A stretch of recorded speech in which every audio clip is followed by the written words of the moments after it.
Han-sen hid behind the black crystal gate, controlling his doppelganger to run toward the other end of the tunnel. Shortly, Lai Mingtang and Wang Hu caught up with him. Seeing the doppelganger, they ran after it with no hesitation. You are all official researchers in the Alliance. Haven't you thought about the consequences? Jai Yanren frowned at the researchers and said, Consequences? Captain, you are indeed so naive. Do you think we will stay in the Alliance after we succeed? A researcher sneered with contempt. For something inside the crystallizer ruin, you are willing to give up everything in the Alliance without knowing what it is? Jai Yanren asked. At the same time, Jai Yanren understood that these people had a plan since long ago. This was no improvised rebellion. Jai Yanren wanted to ask again, but the researchers stopped talking. One of them slapped some tape on her mouth. You used to be the almighty captain. Well, now you should tread carefully. Otherwise, we would not be polite with you. After he said it, he saw how helpless and beautiful Jai Yanren was, being locked up. Feeling tempted, he wanted to touch her face. Ouch! Momentarily, a figure flashed by,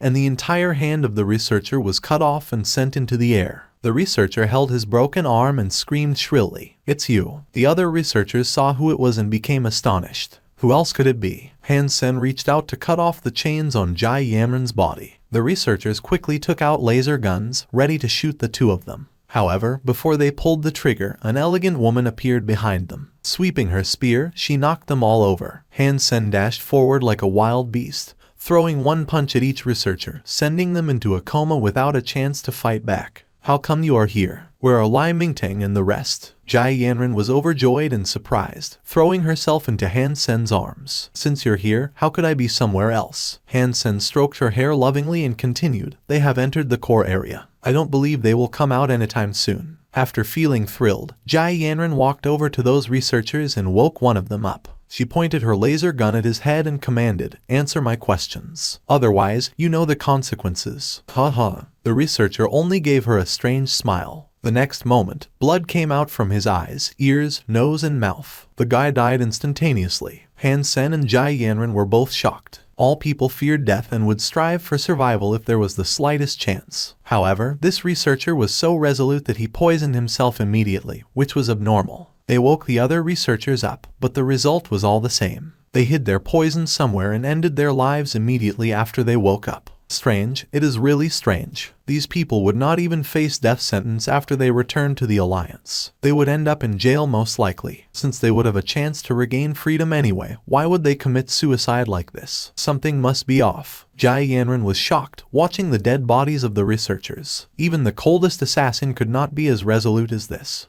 Han-sen reached out and took out everything in the researchers' clothes. Nothing was suspicious. They did not even have many private items. There were basically all tools necessary for the excavation work. However, one thing caught Han-sen's attention. Each of these researchers had a card holder full of different types of crystal cards. Some were memory chips, some were credit cards, some were access cards and work permits. And there were many membership cards of different corporations and shops. However, among all the cards, one seemingly ordinary crystal card caught Han-sen's attention. It looked like an access card, which most people had a few in their life. Access cards like that opened doors to homes or working space. However, each of the researchers carried such a card. Although they were of different color and design, Han-sen still could tell it was the same access card. Because on the back of the access cards there was a hidden image of a red beast with its head and tail connected. It had a look between a cat and a fox. Han-sen was more than familiar with this image of 9-life cat. What do we do now? Jai Yanren suddenly became confused. I want to have a look in the core area again, Han-sen said hesitantly. If you went inside alone, it would be dangerous for Jai Yanren to stay put. Then I will go with you, Jai Yanren said decisively. Did you practice microcrystal? Han-sen looked at Jai Yanren, surprised. I have not practiced microcrystal. However, bone energy of my family makes me immune to the wandering light as well. Jai Yanren was quite proud. Are you sure? Han-sen had no idea what kind of hyper-geno art bone energy was, so he confirmed it with Jai Yanren. Otherwise, do you think my family would let me come here? Jai Yanren spit out her tongue and smiled prettily. Entering the black crystal gate, Han-sen felt his eyes were prickling from the blinding light. Jai Yanren gave Han-sen a pair of glasses, which made it much easier for him after putting it on. Inspecting the patterns carved on the tunnel, he still did not understand what they meant. After going through the tunnel, the two reached a corridor with many rooms on the sides. Han-sen took a look and found several rooms had been opened. They carefully looked into several other rooms and found they were all empty. Lai Mingting must have taken what was inside, Jai Yanran said after a while. How do you know there used to be something? Han Sen asked, puzzled. I have studied a lot of materials on crystallizer civilization. Based on the design of these rooms, they should be crystallizers' storage units. Although they did not contain as many crystals as the treasure, items used less often and trophies would be placed here. Jai Yanran pointed to the round holes on the floor of the room and continued, these holes are actually transport tunnels. However, only crystallizers could open them to transport items directly to the storage. Why didn't they open these doors then?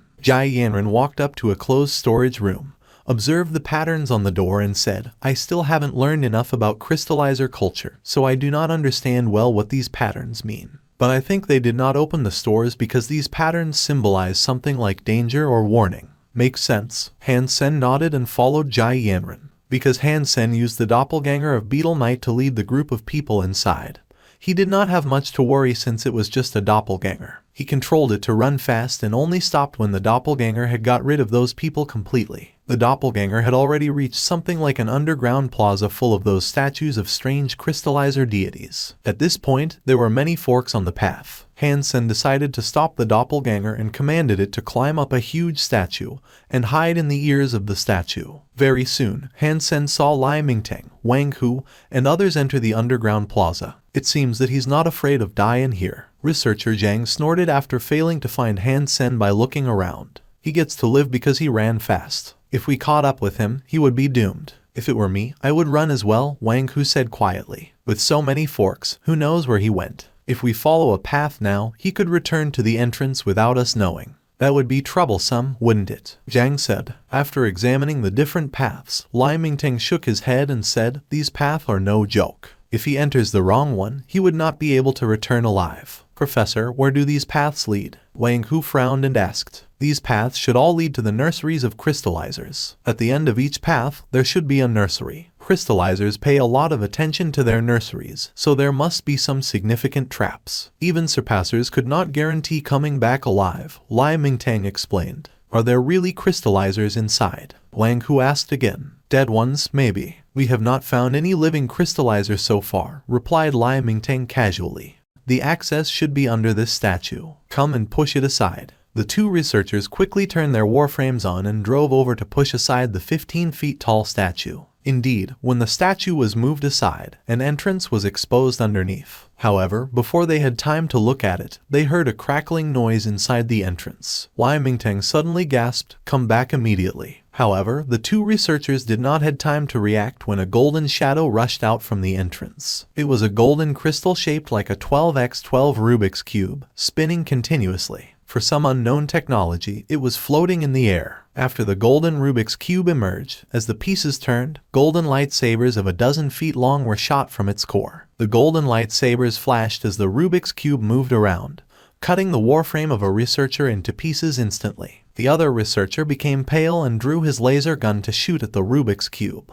Lai Mingteng fished something like a grenade from his clothes and threw it far away. With a distant noise, the golden Rubik's Cube surprisingly left Lai Mingteng alone and rushed toward the noise. Now, Lai Mingteng quickly went down the entrance, and Wang Hu followed hastily. After circling around the spot where the grenade exploded, the Rubik's Cube seemed to know it had been tricked, turned around, went down the entrance, and disappeared from Han Sen's sight. Fortunately, I chose to hide here, otherwise when my real body and Yanran arrived here, we might die without even knowing what has happened. As Han Sen was deep in his thoughts, he saw something climbing out from the spot of the explosion of the specially made grenade. Han Sen glanced at it and was covered in cold sweat. From the gaps of crystal climbed out a little thing green and transparent, looking like a unicorn beetle. Han Sen remained still, watching the unicorn beetle made of green crystal climbing out of the gaps made by Lai Mingteng's grenade. The unicorn beetle was the size of a fist. It did not climb fast, and the gap was not wide. It took the beetle some effort to climb to the ground. Compared with the golden Rubik's Cube and simulating crystals, this unicorn beetle was obviously quite clumsy. It was climbing slowly, and it seemed it could not fly either. After climbing for a short distance, the horn of the beetle clashed with a statue.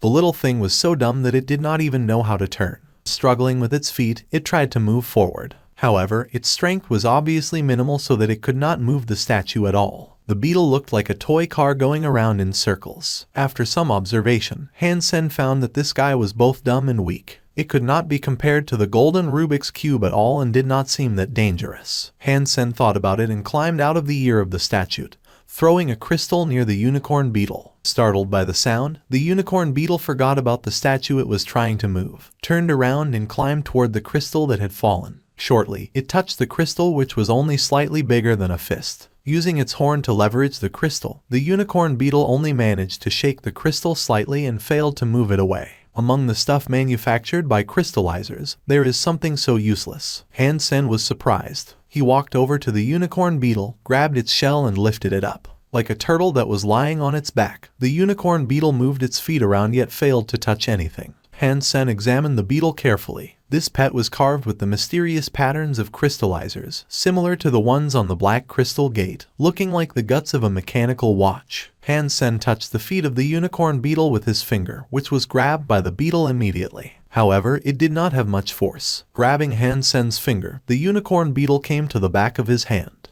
Holding Hansen's wrist, the beetle chirped at Hansen twice. Hansen saw that the beetle was completely useless, so he left it alone and walked to the gaps made by the grenade explosion. Lai Mingteng's grenade must be specially made. It broke the crystal floor and made a foot-long crack. Hansen looked down the crack and was pleasantly surprised. It was an oval chamber down the crack, with a dozen purple crystals inside it. Hansen had seen this type of crystals before, which was the one that Jai Yanran had used on him, the crystal that could enhance brain development. Hansen wanted to go down for those crystals, but he had no tools on him. This was, after all, just a doppelganger. Afraid that the doppelganger would be destroyed by the researchers, Hansen did not leave any beast souls with it in the first place. With the strength of the Beetle Knight, it was not realistic for him to widen the crack. Hansen had to stay put and wait for his own body and Jai Yanran to come over. At that time, he would think of some ways to take the crystals out from the chamber underneath. His own body and Jai Yanran were still a bit far away from his doppelganger, so Hansen the doppelganger sat down and started to play with the unicorn beetle on his hand.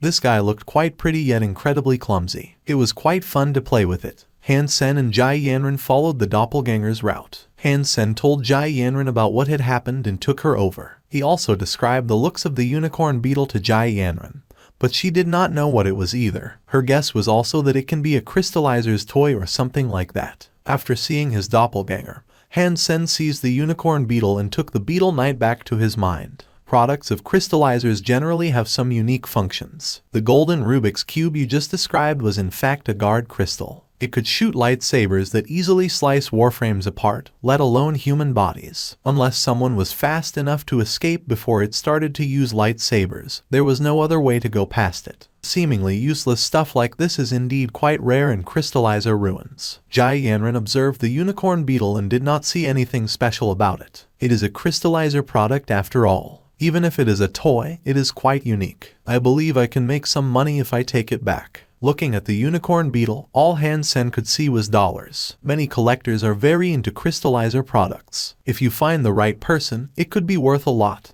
Jai Yanran nodded and said. Hansen put the unicorn beetle into a pocket and walked over to the gap. He then turned on his super biological warframe to widen the gap. After 20 minutes, the gap was wide enough for a person to go down, so Hansen put away the warframe and crawled inside. There was no other things in the room than the purple crystals. In smaller ruins, it would be lucky to find 1 or 2 brain crystals. Sometimes there was none. Even in larger ruins, it would be impressive to find 7 to 8 brain crystals. Human history. The most brain crystals they ever found in a ruin were 100, which shocked the entire alliance. The fact that there were 16 brain crystals in this place was definitely something huge. If you want to take these brain crystals for yourself, you will have to use them right here. Otherwise, they would be spotted in the scanning process before you board Daphne, Jai Yanran told Hansen, seeing how excited her boyfriend was. Then let's use them. We will each use half. For better, for worse, Hansen said and split the brain crystals into 2 portions, taking 8 for himself and giving 8 to Jai Yanran. Initially, Jai Yanran did not plan to take the crystals. Listening to Hansen, she was happy to take the 8 crystals and said, "We could only use 1 in 12 hours, otherwise the extra stimulation to the brains would cause a small problem." Hansen nodded and put a brain crystal on his forehead. Suddenly, he felt an electric current flowing into his brain and the brain crystal broke.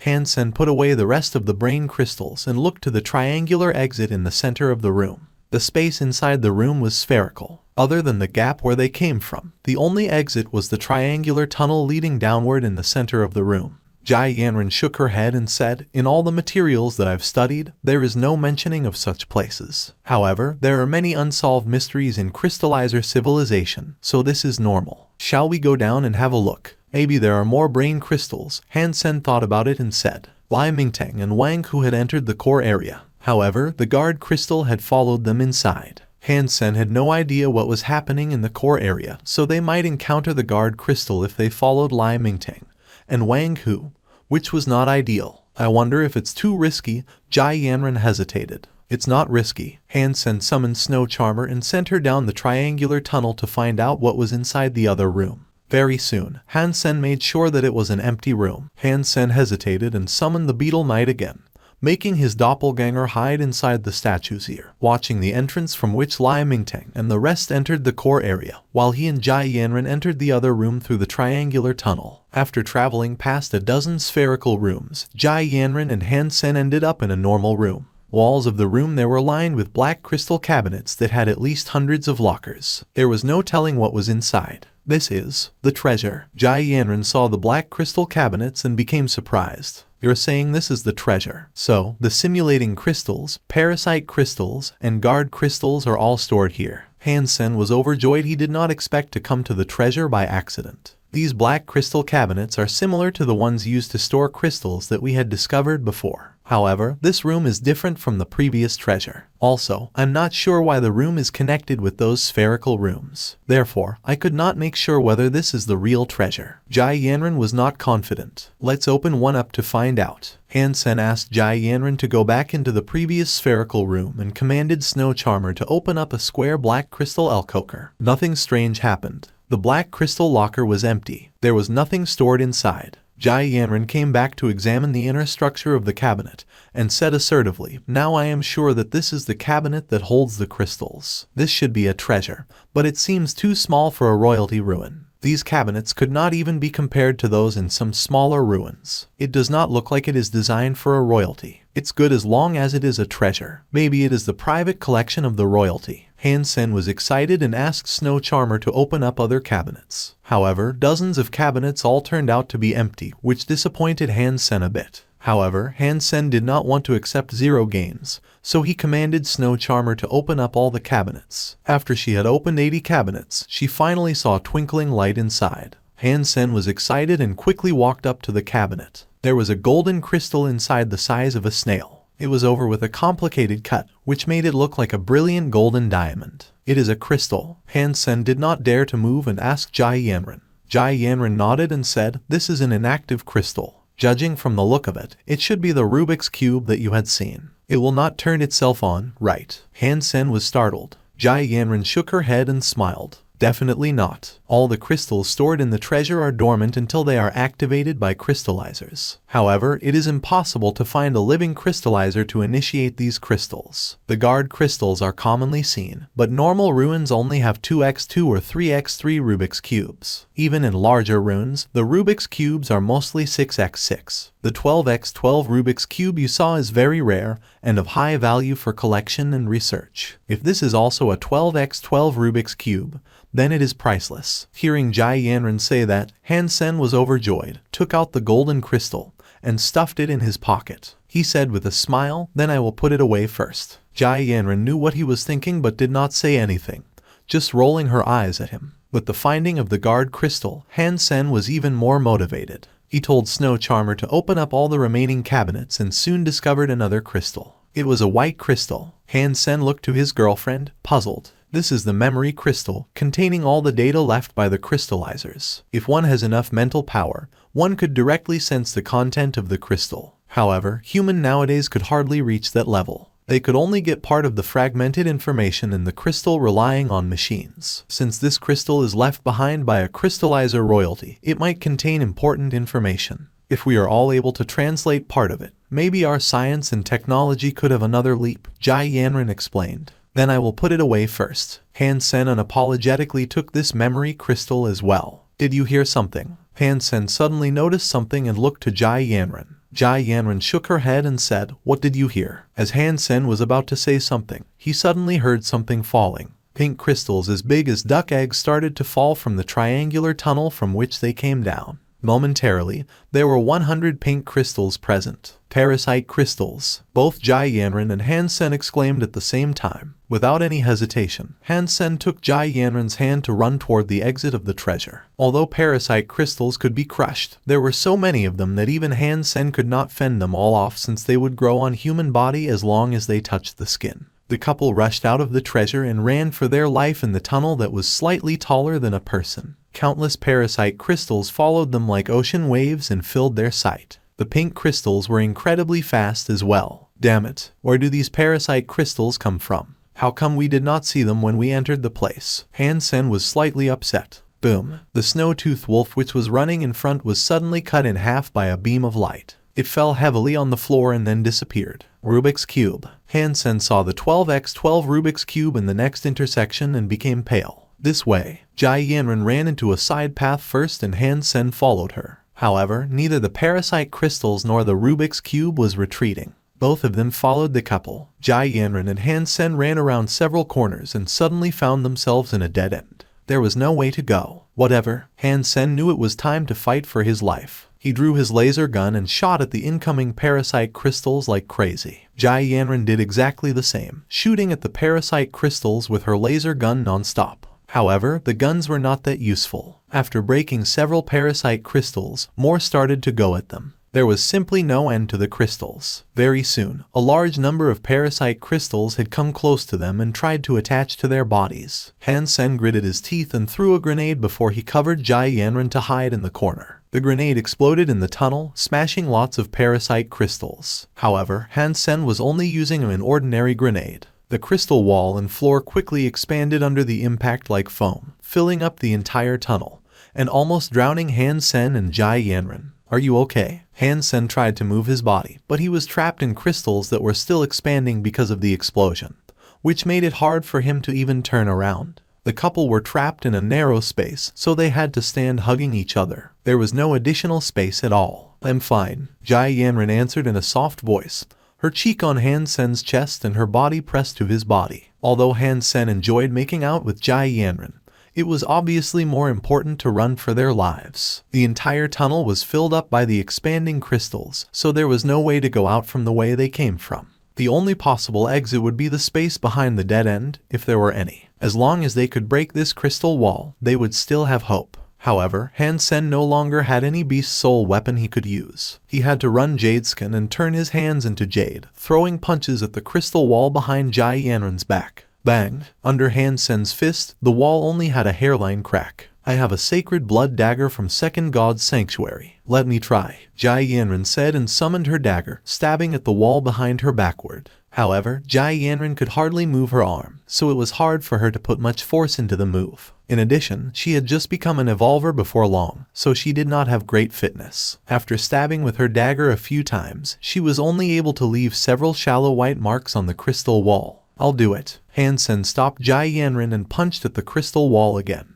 Han-sen had achieved initial success in Yin-Yang Blast. Using the technique of Yin Force, it was not hard for him to make a powerful punch in a short distance. With slight vibration, Han-sen's fist punched at the crystal wall with loud bangs. After dozens of punches, the crystal finally cracked. Pieces of crystals started to fall from the crystal wall. Han-sen followed up by punching hundreds of times, expanding the cracks. Eventually, the crystal wall was pierced by his fist. "I know that God will not let me die here." Han-sen was overjoyed. The crystal wall was only less than an inch thick. He accelerated in punching the wall and quickly expanded the opening to the size that one person could cross through. "Turn around slowly and crawl into the hole." Han-sen glanced into the hole and saw a hall. There did not seem to be much stuff inside. Jai Yanran turned around slowly. However, looking at the hole, her eyes suddenly became red. She cried, "Han-sen." She sounded like she was crying. Tears filled up her eyes and she grabbed Han-sen's hands. The crystal next to the hole was colored red by blood, which was astonishing to look at. And the back of Han-sen's hands was completely broken.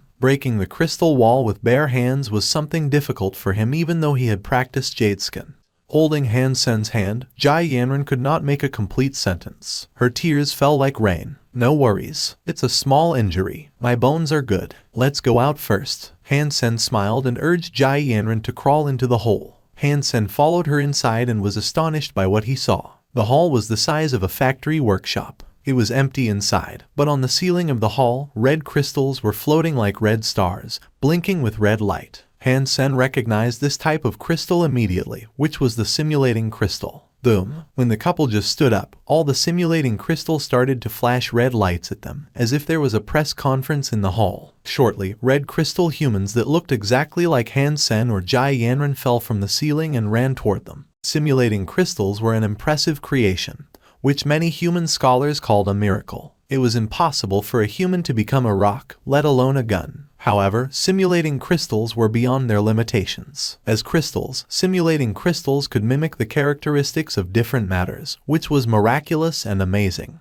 When turning into mechanics, the simulating crystals were like machines. However, when turning into creatures, they had the features of creatures. In addition, simulating crystals' abilities were similar to the simulated items. As miraculous as it was, the simulating crystal had a fatal flaw, which was that the stronger its target was, the stronger it would be. That meant if the target was not strong enough, the crystals would be weak. Of course, because of the material itself, the simulating crystals would not be too weak. If it was simulating an ant, because of the toughness of the crystal, it was still 1,000 times stronger than an ordinary ant. Currently, the simulating crystals became Han Sen and Jai Yanran. In fact, they acquired the data of their bodies by scanning them. Data could be imitated, but there were certain things that simulating crystals could not imitate, such as the martial arts they practiced, and their understanding of those martial arts. Therefore, when Han Sen saw a large number of simulating crystals turning into Jai Yanran and him, he was not too appalled but became more relaxed.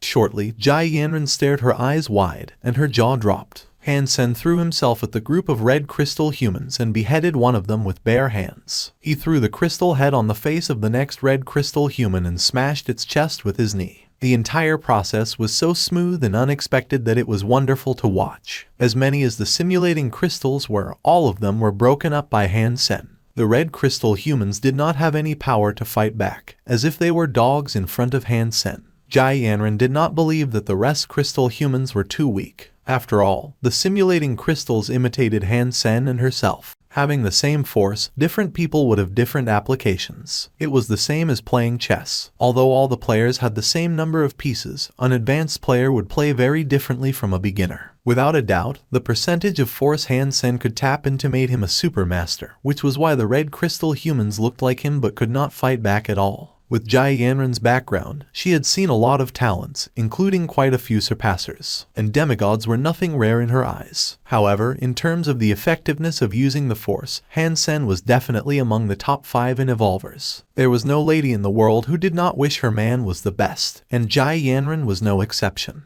Jai Yanran blushed out of excitement and hugged her man, not knowing what to say. She felt as long as she was around Han Sen, she had nothing to fear and nothing to worry about. Han Sen thought Jai Yanran was worried about him, patted her on her bouncy butts and smiled. Just a few red crystal men. It's going to take way more than that to hurt your husband. No worries. Jai Yanran hugged him tight without speaking or letting go, burying her head in his chest. This is not the right time. Even if you're in the mood, we must find somewhere safe first. Seeing how charming and tempting Jai Yanran was, Han Sen was burning up with passion. I'm in no mood. Jai Yanran blushed and hit Han Sen with her small fist, rolling her eyes at him. Isn't it nice to be young? You have the mood to flirt in such a place. A voice sounded with the worst timing, surprising Han Sen and Jai Yanran. They quickly turned to look. The crystal door on the side of the hall was pushed open. Lai Mingting entered from outside, looking at the couple with a grin. Han Sen looked behind him and did not see Wang Hu. Lai Mingtang was injured in multiple places and did not seem to be in good shape. Han Sen, you surprise me. I have only seen 3 people at your age who could use their own strength so effectively. Lai Mingtang looked at Han Sen with approval and continued to say, however, this is in a crystallizer royalty ruin. So, from now on, you have to follow my lead. And why is that? Han Sen stared at Lai Mingtang coldly and said, for this, what do you think? Lai Mingtang said casually, and his skin suddenly turned into gold. Instantaneously, he had a gold body, looking like the Buddha himself. Super Diamond Body. You obtained Super Diamond Body. Han Sen was shocked, watching Lai Mingtang with a golden body. I started when I was 3 years old and had spent more than 6 decades practicing it. All I have achieved is initial success, Lai Mingtang said quietly, without any intention to brag. What is Super Diamond Body? Han Sen asked, puzzled. The name sounds like some cheeky cartoon he used to watch on the Skynet. Jai Yanran explained, there are numerous hyper-geno arts adapted from ancient martial arts, so there are all kinds of rankings. However, no matter which ranking you see, Super Diamond Body is always in the top 10. Super Diamond Body was adapted from the ancient martial art Indestructible Diamond Body. If you could practice it to the extreme, even plasma cannons could not hurt you. However, it is so hard to practice that 100 years might be just a start. Therefore, not a lot of people dare to try this hyper-geno art. However, once achieving something, one's body would be absolutely peerless among people with the same status. It is not that impressive as the captain said. I have only achieved initial success. If someone has a fitness level above 120, it would be easy for him to break up my body. Lai Mingtang paused and said, in fact, you do not need to be my enemies. I did not mean to take your lives anyway. Otherwise, Captain, you will not be able to live until this moment. In this crystallizer king ruin full of crises, an extra person means extra force. We should all cooperate in order to have a bigger chance at survival. What do you think? Cooperation, yes. However, you must at least tell us about your goal to enter this crystallizer royalty ruin. We do not want to die without knowing why.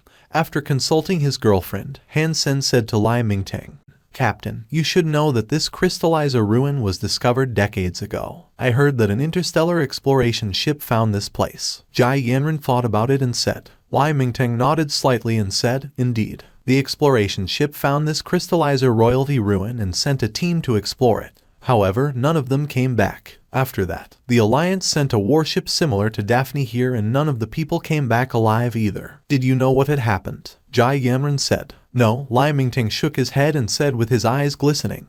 However, my late father was the captain of the exploration ship that discovered the ruin in the first place. After he came here, he never went back. All I want to find is his remains. Professor, you must think we are 3-year-olds. It is so obvious that you and Wang Hu both want something here. Don't tell me that Wang Hu is also looking for his dad's remains, Han Sen said quietly. Lai Mingtang smiled and said, of course, the reason we entered the ruin was also for something the captain of the Alliance warship brought to the ruin. What is it? Han Sen asked. A crystallizer key. Legend has it that as long as you have that key, you could initiate the core of crystallizer ruins and control all the crystals. Lai Mingtang was full of excitement. Can you imagine what would happen if humans could control those magnificent crystallizer technologies? It will make human technology jump ahead 300 years. I'm afraid that the reason you're looking for that crystallizer key is not to enhance human technologies, Han Sen said coldly. Han Sen knew that the so-called exploration ship was actually pirate ships which grabbed the fortunes in the universe that had been overlooked. For Lai Mingtang's father, the captain of an exploration ship was a euphemism of interstellar pirate. I've told you everything you want to know. Choose whether or not you want to cooperate with me. Lai Mingtang did not answer Han Sen's question but said to the couple, one last question, what do you need us for? Han Sen asked. There is an area ahead of us that neither Wang Hu nor I managed to go through. We also lost each other. Unexpectedly, I ran into you guys. I now have an idea. The 3 of us worked together to pass that area to reach the core of the crystallizer ruin. When we arrive there, you could take the crystals and the treasure, which are what the Alliance wants anyways. And I could take the crystallizer key. What do you think? Lai Mingtang said. Deal. Han Sen had decided on the reply with Jai Yanran minutes ago, so he agreed without hesitation.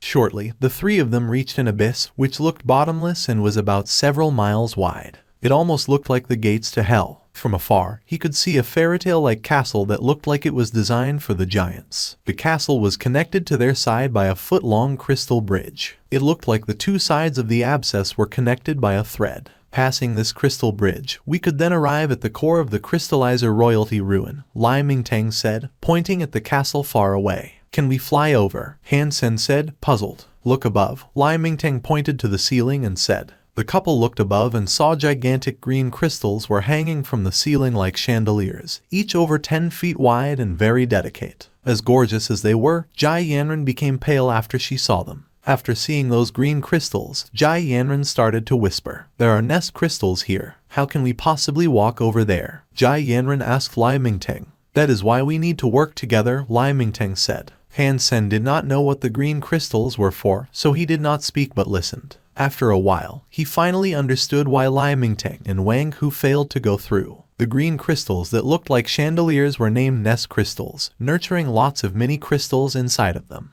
The nest crystals were very sensitive to air circulation. Once air circulated around them, the mini crystals inside would jet out like hail. However, those mini crystals were 1,000 times scarier than hail. Full of spikes, they would start to absorb blood once they touched human skin. Even with super diamond body, Lai Mingteng could not block the mini crystals, so it was definitely not easy to go through. Using flying beast souls to fly across would definitely trigger the nest crystals. The only possible way was to walk slowly over the crystal bridge to reduce the air circulation, so that the nests would not be triggered. The trouble was that even though they could walk on the bridge, that would still generate movements and air circulation, which would still trigger nests. If the nest crystals were triggered, the three persons must work together to avoid being touched by the mini crystals. Lai Mingteng told Jai Yanran and Han Sen how to cope with the mini crystals, and the three of them slowly walked onto the crystal bridge with some distance apart. None of them dared to go too fast. They moved on the bridge like slow motion for fear that they might alert the nest crystals. Initially, Lai Mingteng thought that it was basically impossible to walk through without triggering the crystals. However, the three of them passed the bridge slowly. The nest crystals hanging above were not triggered at all. Strange. Even Lai Mingteng frowned, not knowing why the nest crystals were so calm. Last time when Lai Mingteng came to this place with Wang Hu, they triggered a nest crystal without walking far. In the end, the two of them had to run for their lives separately. Even so, Lai Mingteng still got injured.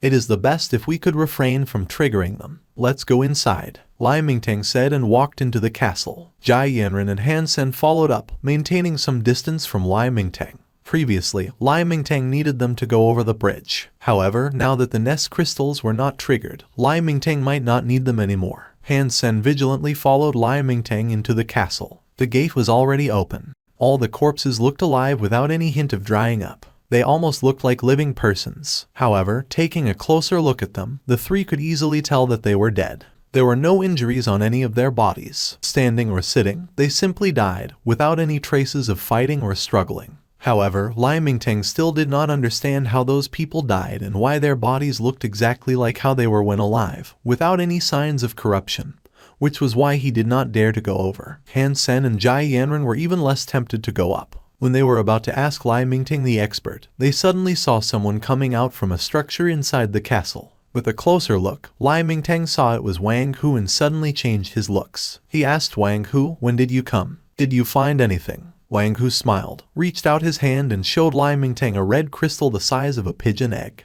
"After separating with you, I walked around before I came over, and I have also found the thing." "Fantastic, give me the thing, quickly." Seeing the red crystal, Lai Mingteng looked overjoyed and watched the red crystal zealously. "Okay." Wang Hu walked to Lai Mingteng slowly, quickly handing the crystal to Lai Mingteng. Lai Mingteng was so excited that he reached out to grab the crystal. Unexpectedly, Wang Hu flipped his hand and grabbed the crystal, punching Lai Mingteng in the chest with his other hand. Lai Mingteng was prepared as well. The moment when they made the move, Lai Mingteng's body turned into gold. When Wang Hu hit his chest, the sound was metal hitting metal. "Wang Hu, you should know that you could never hurt my super diamond body," Lai Mingteng exclaimed coldly. "Is that right?" Wang Hu snorted and suddenly threw a grenade. However, Wang Hu did not throw the grenade at Lai Mingteng or the couple, but outside the castle. Hearing the strong explosion and airflow, Han Sen suddenly became pale. The nests on the ceiling almost exploded at the exact same time. All the green mini crystals hidden inside fell out like a dust storm.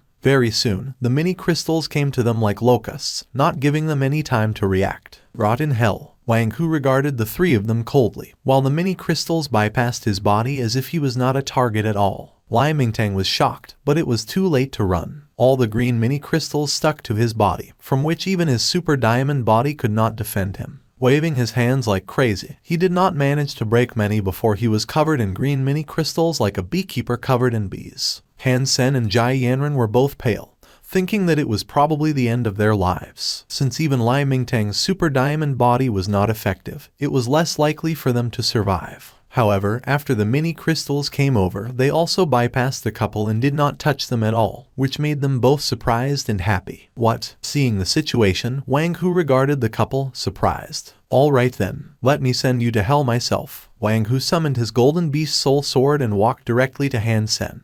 Han Sen was staring at the red crystal held in Wang Hu's left hand, not because he could tell something special about the crystal, but because the 9-life cat dependent was reacting to the red crystal. The red crystal looked very similar to the material of the 9-life cat pendant. Without more time for Han Sen to examine the crystal, Wang Hu had already walked up to him. Han Sen stood in front of Jai Yanran and shapeshifted into the fairy queen, running heresy mantra and overload at the same time to achieve his best. I did not kill you because I did not want Lai Mingtang to find out about my real strength. You think you could beat me with your miserable abilities? Wang Hu snorted with contempt, stabbing his sword at Han Sen. Wang Hu's move was incredibly fast, and his sword reached Han Sen's throat in an instant. His heart thumping, Han Sen fixed his eyes on Wang Hu. Stepping forward instead of going back, he approached Wang Hu like a ghost. Even if Han Sen did everything he could, his fitness was still lacking compared to Wang Hu, who had already passed 100 in fitness. In addition, Wang Hu had a sacred blood sword from Second God's Sanctuary in his hand, while Han Sen had no proper weapon to use,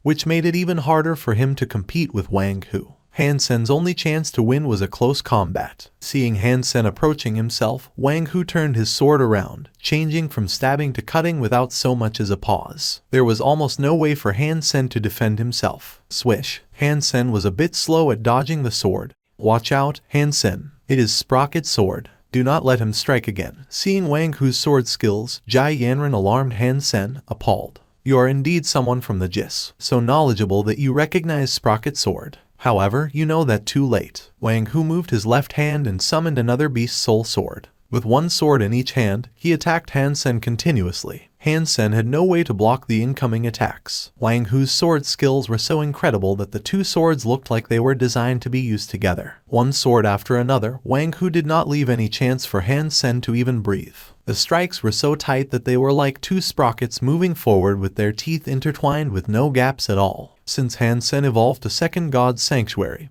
he had never met such a strong enemy. There was no way for Han Sen to fight someone with a fitness over 100 and using Sprocket's sword. Summoning her dagger, Jai Yanran wanted to join the fight. Even if she had to sacrifice her life, she could not stand there and watch Han Sen getting killed. Don't come over. I got it, Han Sen exclaimed to stop Jai Yanran from coming, staring at the double swords of Wang Hu. No rush. You will both die anyways. Wang Hu's swords were getting faster and faster, his face cold. The kiting skills that Han Sen had put a lot of effort into eventually became handy. With excellent calculation, Han Sen managed to stall Wang Hu. Although he did not have the ability to fight back, Wang Hu's swords were never deadly to him either. Wang Hu couldn't help frowning slightly. Sprocket's sword was one of the best sword skills in making attacks. Once started, it could hardly be stopped by anyone. Since Wang Hu succeeded in practicing Sprocket's sword, even an evolver stronger than himself could hardly survive his double swords. It would be impressive for someone to block 100 or 200 strikes. However, Han Sen's fitness was obviously weaker than Wang Hu, but he had already blocked 300 strikes before Wang Hu could launch a fatal attack. In addition, Wang Hu was starting to feel that it was harder and harder for his blades to hurt Han Sen.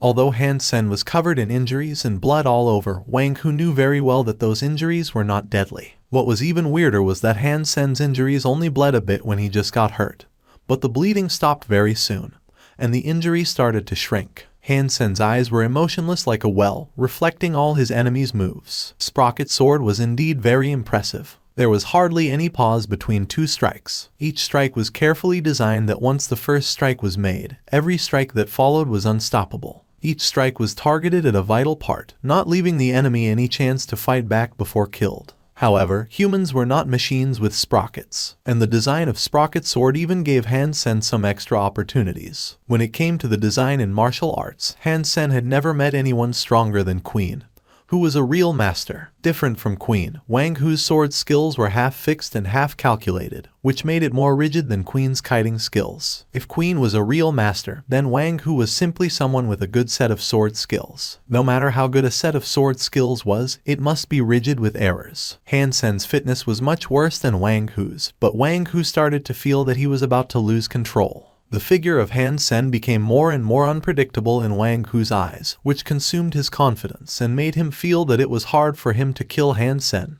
Wang Hu was even worried that Han Sen might strike back. Impossible, Wang Hu roared, hitting Han Sen even harder with his swords. However, there was hardly effective. To the contrary, it made it even easier for Han Sen to cope with him. Anger will only cause more mistakes in Wang Hu's sword skills. He could not imagine that he would be forced to defend himself when using Sprocket's sword. Shocked and mad, Wang Hu put the red crystal on his forehead. Then, the red crystal suddenly lit up and shot a beam of red light. As if they were led by the red light, the green mini crystals floating in the air all turned toward Han Sen as if they were commanded by some kind of invisible force. Han Sen was shocked. He had no idea that Wang Hu could actually use the red crystal to control other crystals. Even Han Sen himself did not know why the mini crystals did not approach Jai Yanran and him previously, so he could not think of any way to block the mini crystals. A sea of green mini crystals were already in front of Han Sen's face. Squeak! Suddenly, a low chirp came from Han Sen's pocket. The green mini crystals coming toward Han Sen suddenly froze as if time had stopped. After just a moment, the green mini crystals moved again. However, this time, their target was no longer Han Sen, but Wang Hu with the red crystal in his hand. Wang Hu suddenly became pale, urging the red crystal hastily, but to no avail. The green mini crystals were completely out of control and covered his body instantaneously. Ouch! Wang Hu screamed painfully and rolled around on the floor. However, he soon stopped moving. All of his blood was gone in a second, and his body was dried up. Wang Hu stared his eyes wide, full of despair. Squeak! Han Sen's pocket sounded again. The green mini crystals flew up and returned to their nests in a spiral, fabulous but spooky. Both Han Sen and Jai Yanran were stunned. Han Sen quickly opened his pocket and took out the green crystal unicorn beetle he put there. The unicorn beetle was the same way, lying on Han Sen's hand languidly. It looked as useless as ever, but both Han Sen and Jai Yanran were amazed by it at this point. Without a doubt, the reason that the green mini crystals got rid of Wang Hu's control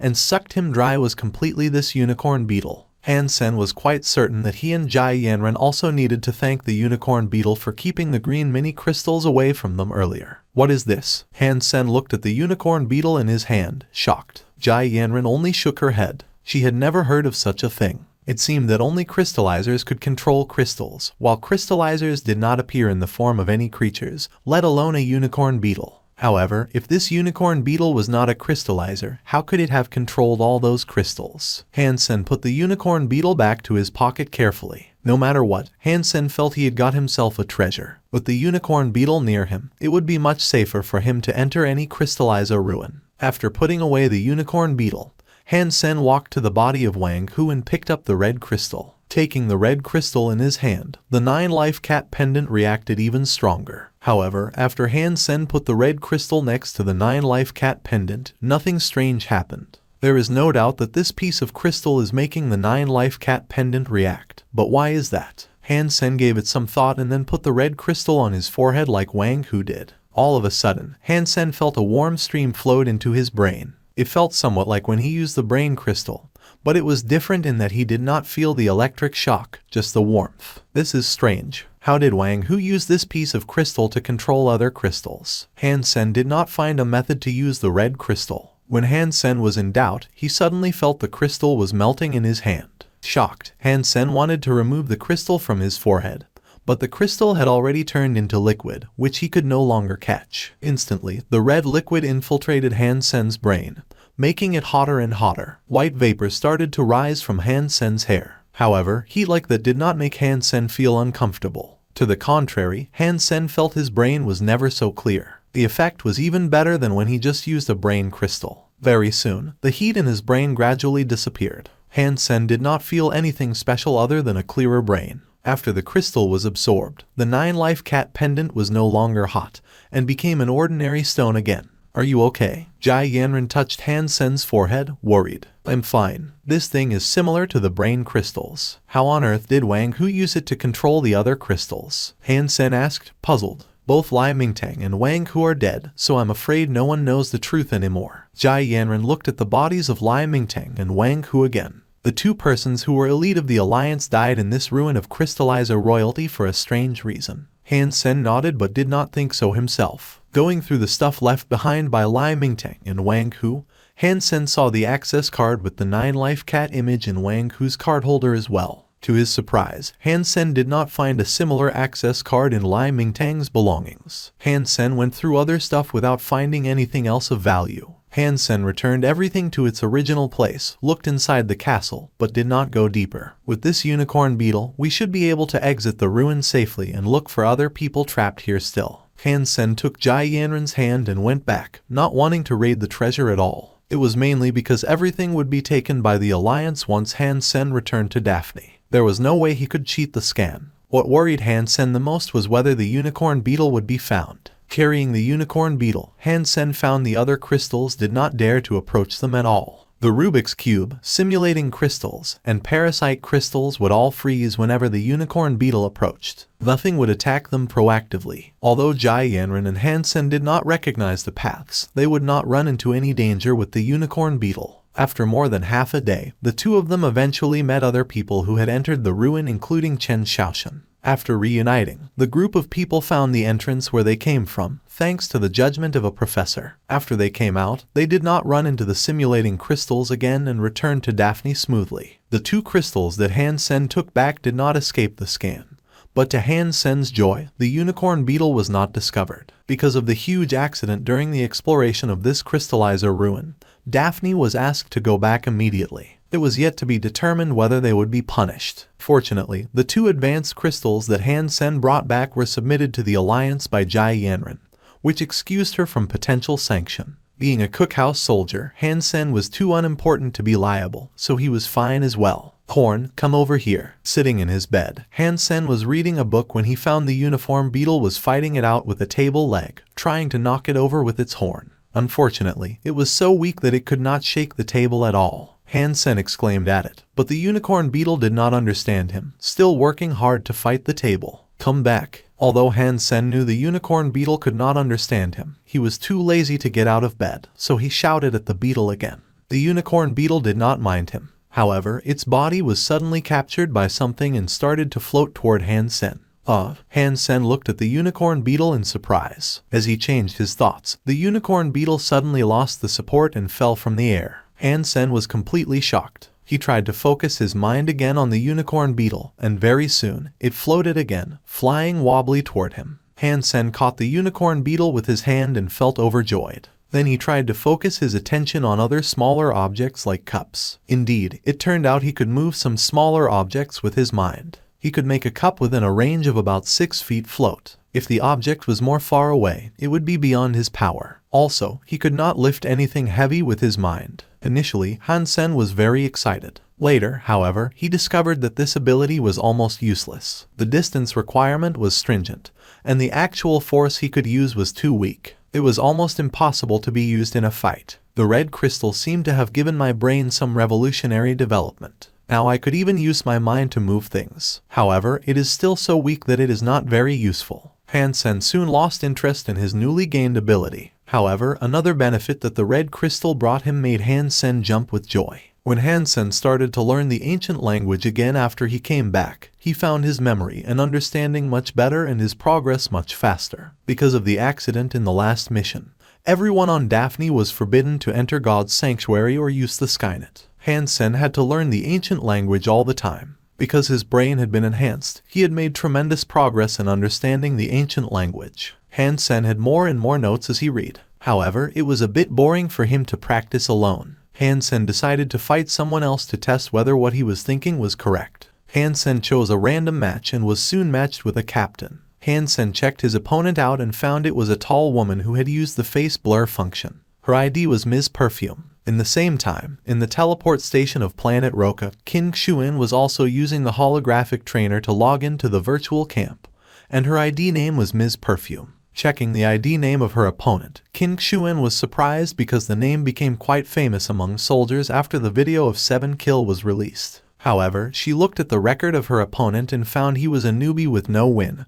and no loss, so she thought the name should just be a coincidence. Han Sen did not imagine that he would be matched with Qin Xuan, and Qin Xuan would never expect to be paired with Han Sen. The two old friends went into the contest without knowing anything. Seeing that her opponent was just a newbie, Qin Xuan did not pay much attention to him. She thought she should be able to finish up pretty fast. However, after the fight began, it was completely unexpected for her. She turned from calm to angry to sullen, almost crying in the end. Qin Xuan was someone who had seen great talents of various types. However, it was the first time she had encountered such an opponent. A soldier on warship did not attack at all, dodging her attacks all the time. However, when she had used all she got, she still failed to hit her opponent. In addition, to her dismay, she was forced into a dead end by her opponent without her noticing.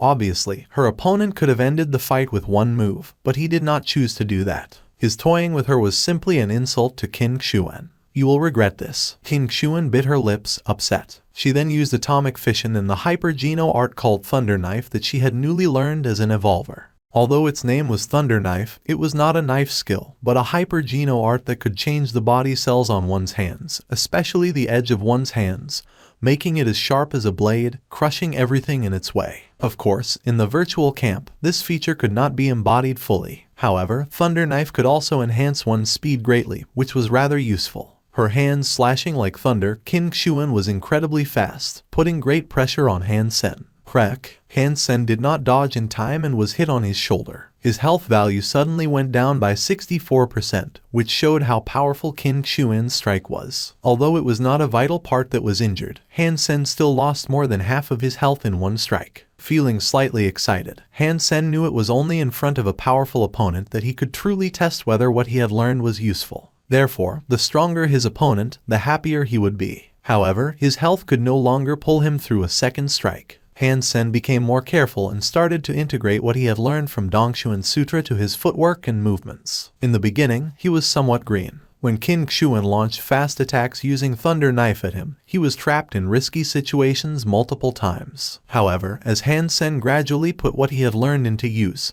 he was surprised to know all the possibilities there were. It was as if he had pushed open the gates to the new world, seeing lots of things that he had never imagined before. Han Sen was more and more immersed in his new discovery. In the beginning, he felt his opponent Ms. Perfume brought him a lot of pressure. But gradually, Han Sen could no longer feel the pressure and became fully committed to mastering the technique mentioned in Dongshuan Sutra. His opponent was not in his eyes. From that moment on, Han Sen's opponent was no longer Ms. Perfume, but his yearning for the new world. In the beginning, Qin Xuan was very mad, wanting to use whatever she got to beat this damned opponent. However, gradually her anger became surprise and then respect and astonishment. As Han Sen was excited, he found his opponent had stopped attacking.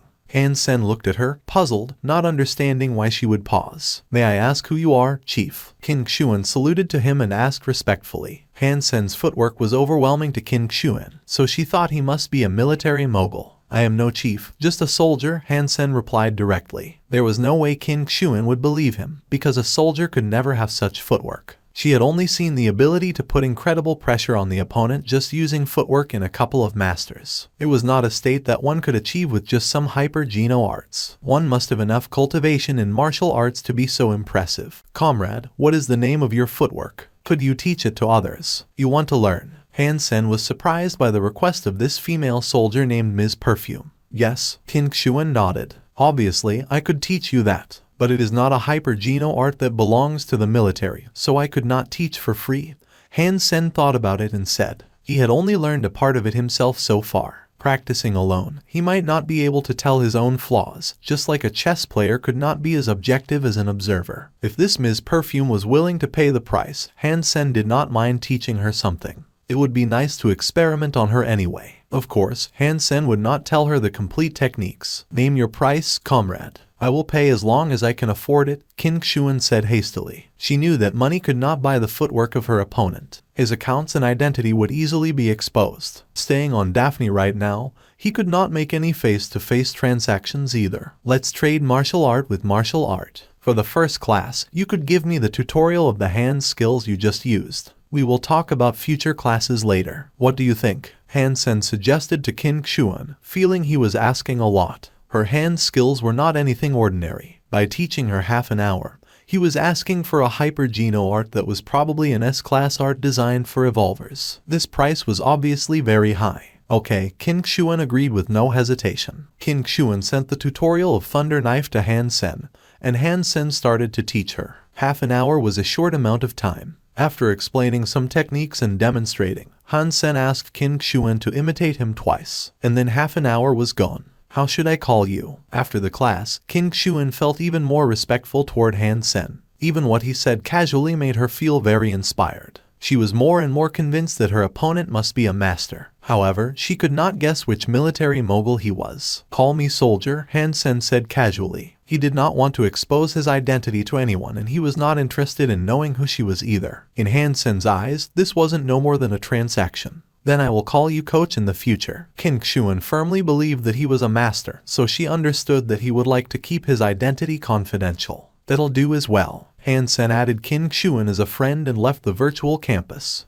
Han Sen, since you graduated with the rank of major, you should be a sacred blood aristocrat. Yes, didn't I tell you that before? Han Sen looked at Liu Mingliang, not sure why he would bring this up. This might be your opportunity then. Liu Mingliang said with a sigh. Many comrades died on Daphne this time, including guards, the squad leaders of the Warframe department and the demolition team. When we return, many grassroots officers will be promoted for sure. Although you are not in the army for a long time, you graduated from a renowned academy and have the title of Sacred Blood Aristocrat. Therefore, you will definitely have your chance. In a quiet corner, Han Sen called Jai Yanran to ask about this matter. I was just about to tell you this. The upper level will promote some grassroots officers among the original crew members of Daphne. However, I don't want you to become the squad leader of other teams, but prefer if you could be my guard, said Jai Yanran. Guard, so I will be able to follow you anywhere. I love it. Han Sen was overjoyed. Being Jai Yanran's guard, he would have more time to spend with her alone. In addition, as long as she agreed, he would have infinite free time, which was much better than a squad leader. Jai Yanran blushed and said, "You are full of dirty thoughts." How's that? Han Sen glanced at her fair skin underneath her sleepwear,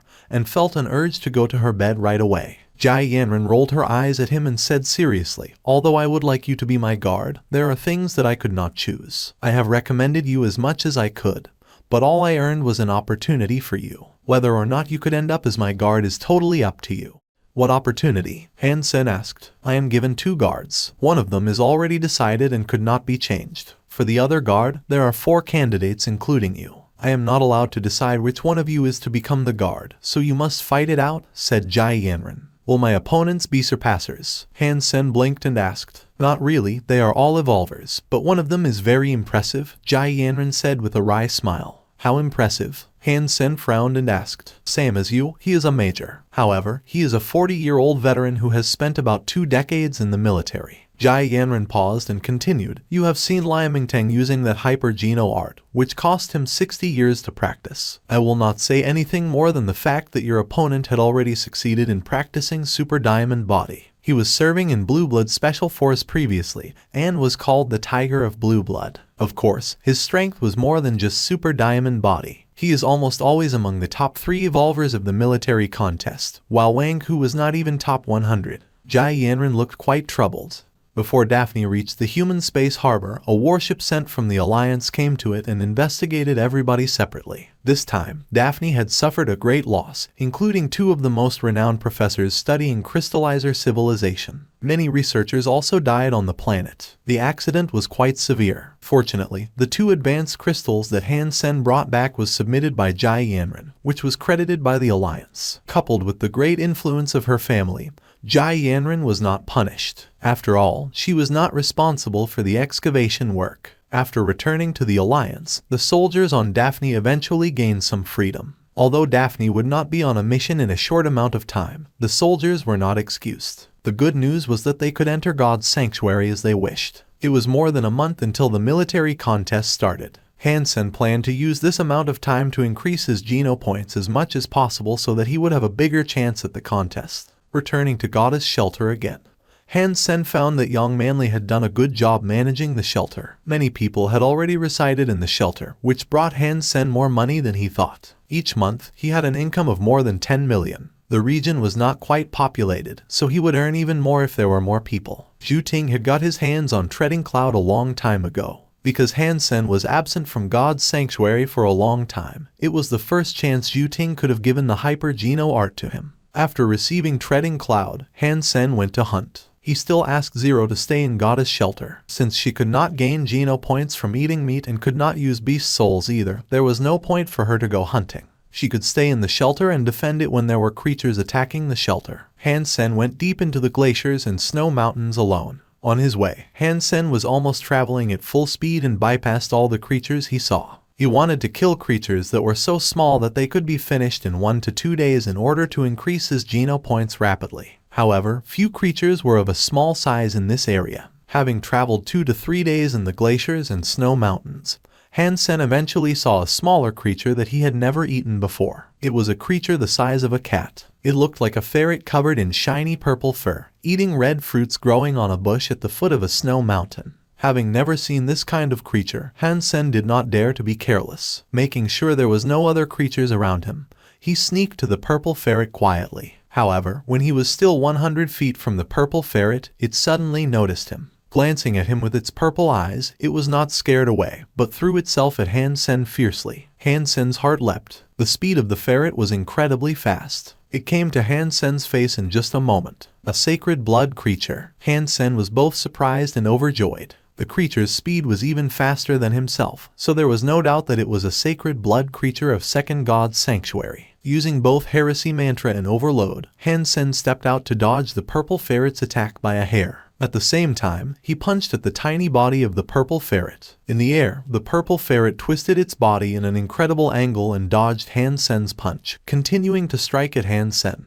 Having no time to move around, Han Sen was scratched by the ferret. If Han Sen did not avoid the attack, that scratch would gut him. An injury like this was not enough to make Han Sen cringe. He was still very calm, using his footwork to fight the ferret. The strength of the creature was completely beyond Han Sen's imagination. What was worse was that his skin scratch started to bleed purple blood. Obviously, he was poisoned. Since he had practiced Jade Skin, Han Sen was immune to most poisons. After he made the first breakthrough, normal poisons were completely useless on him. The fact that the toxins of this purple ferret were effective on him showed how strong the creature was. Luckily, Jade Skin was still effective. After the purple blood flowed for a while, his blood turned red and the injury started to heal. A man and a ferret were fighting in the snow. The tiny body of the ferret was at an absolute advantage. The animal attacked Han Sen continuously in a fierce way. Unfortunately, most creatures were not that smart like humans. The sacred blood purple ferret had amazing fitness and talent in fighting, but all it was relying on was its instinct. Han Sen used his footwork to its limits. It seemed that he was at a disadvantage, but in fact, he had already had everything under control. Tempting and intimidating, he had forced the purple ferret into a spot that he desired. Dongshuan Sutra was not only effective in footwork, but also in fistfight. The poor sacred blood purple ferret was not intelligent enough to tell Han Sen's hidden calculation. Although it was much faster than him, it was gradually forced into a hopeless state. Very soon, Han Sen threw his fist, which was the color of jade, at the purple ferret, which was between its two moves and lost its ability to dodge. The yin force penetrated the sacred blood purple ferret's body. Its tiny body flew 50 feet away and fell after crushing a large chunk of glacier. Thank you for watching. Subscribe and enable notifications so you don't miss the next chapter.